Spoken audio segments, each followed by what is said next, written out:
Сәлем достар, менімен бірге наурыз көже жасауға кеңес беремін. Қазақ елінің жаңа жылы ұлттық мейрамы 22 наурызға жасалатын наурыз көжеміз. Яғни каструлямызға жаяның етін салдым. Қазы салса да болады, қалауларыңыз бойынша жаңағы свежий еттерден салсаңыз да болады. Мінеки каструлямыз қайнады. Енді бетінде көбігін жақсылап алып аламыз.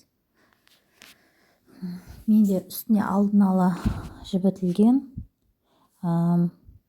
крупалар 1-2 ас қасық көлемінде алдын ала жібітіп дайындап қойғам. Мінеки ноқат ісінген сәл-сәл, мінеки ақ жүгері,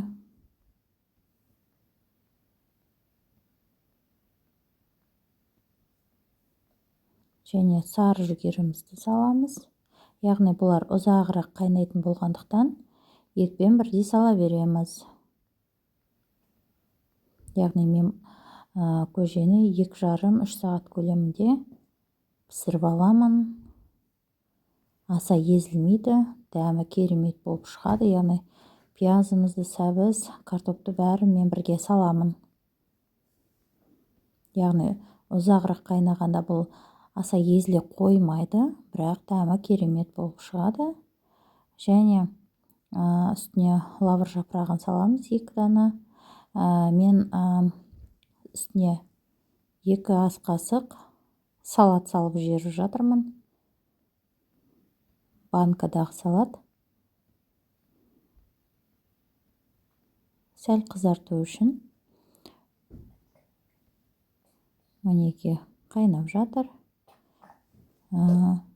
Яғни пісуге 1 сағат қалғанда үстіне мен бидай салдым, және тұз татымына қарай, және болгар бұрышын салдым.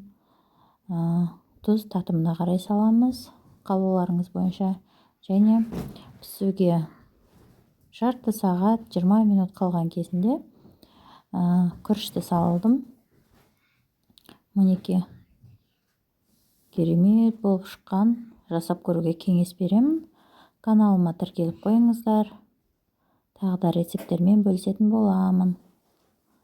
Рахмет, ас болсын.